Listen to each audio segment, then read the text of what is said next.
racist monuments to be gone from our city so that we can be fully actualized humans here too. And if you notice, there's very few things that they really like people to do in this plaza.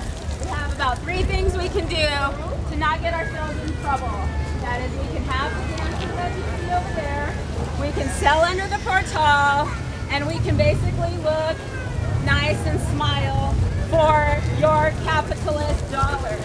But the fact of the matter is we still have half of a racist monument down here in the plaza, and we still have the Kit Carson Obelisk 2 blocks north of here standing, which are both symbols of the genocide of Indigenous people.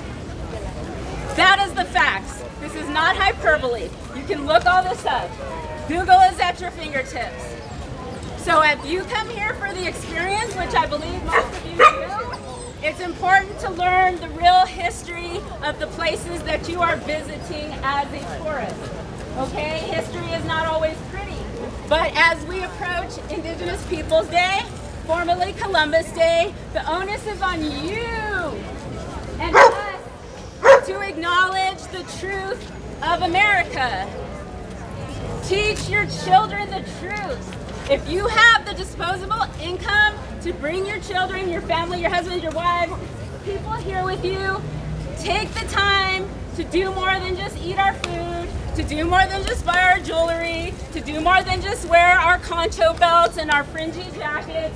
Take time to learn the true history of what America was built on. You owe it to yourselves, you owe it to us, and it's time we start to heal so that we can move forward as a nation state. However, we need to acknowledge the truth.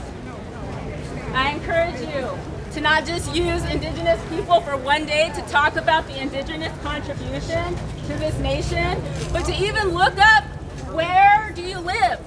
What Indigenous people live there? What were their lifeways? How did your parents get to where they got? How did your family get the generational wealth that they got? And maybe it's time to really start thinking about reparations. Reparations today for the land that you have been blessed to occupy, for the disposable income that affords you the ability to travel on this beautiful 3-day weekend. We love our tourism industry. We appreciate you all for coming here.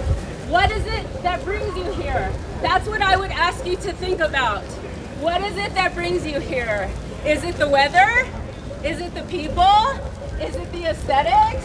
Is it the changing leaves? Is it the food? Is it the jewelry? Is it the Indian dances? Is it the pottery? Is it the artistry? Well, guess what?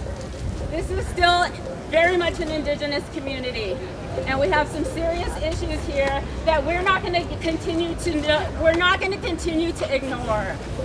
We have racist monuments in the middle of our city that really need to go. So if you have a little bit of free time, call the city, write a letter to your tourism department, to the tourism department of Santa Fe, and tell them there is no place for Indigenous genocidal monuments in this town. Go take a walk to the Kit Carson monument. Look up the history of Kit Carson and what he did right in this area that you're standing on. Look at westward expansion and who had to get annihilated for westward expansion. It's time to get real with our history, America. It's time. Do you know what's going on with Standing Rock? Do you know what's going on with Line 3?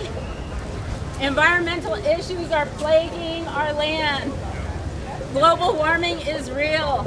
All these things affect Indigenous people before they affect you all, because it's usually our land bases and our communities that are most impacted. New Mexico also has the highest rate of missing and murdered Indigenous women and girls. You should look that up. And the statistics around the genocide, the ongoing genocide of Indigenous women and girls, often hand in hand with environmental extraction and all those industries around there. So look it up. We love it here. We deserve to have a space here too that is safe for us and our children, okay? So I do have some handouts for you. If you have questions, you can always ask me. And first and foremost, there's a lot of information out there. And we indigenous people are still here. We still consider this Tewa land. The name of Santa Fe before it was Santa Fe is Ogapoge. That means the place of the white shell water. This is a sacred area to indigenous people, all the way from here, all the way to the church. That's why the church was built there, because that's sacred. That was the most sacred. There was a shrine, a religious shrine back there, and that's why the church is there. And it was called the place of the white shell water. So learn the names of the places that you visit on your vacations. Learn about the people that are from there. Learn about the indigenous communities that you're visiting, you're even occupying. Talk to your kids about the original peoples of this continent, okay? There's a lot we have to learn, but until you learn that we're all visitors here, we can't move forward. We have to be able to move forward, and indigenous people deserve to be human. I live in this district. Why does this matter to me? Because I live here every day. Every day I live here. And I see how much this city makes off my indigenous culture.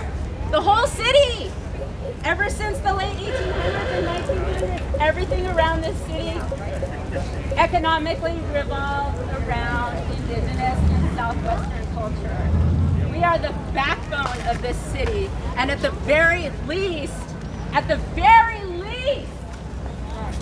we should have racist monuments gone. So if anybody is willing to give me a little tip for my time, because I'm here educating you all on Indigenous Peoples Day weekend, thank you very much in advance for that love donation.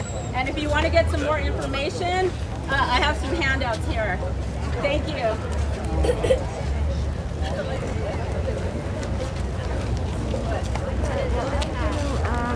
Head on home. So, Are you? yeah. That's okay. Yeah. Anyway, thank you for Kim. Sure. We'll Take see you care. later. Okay. Later.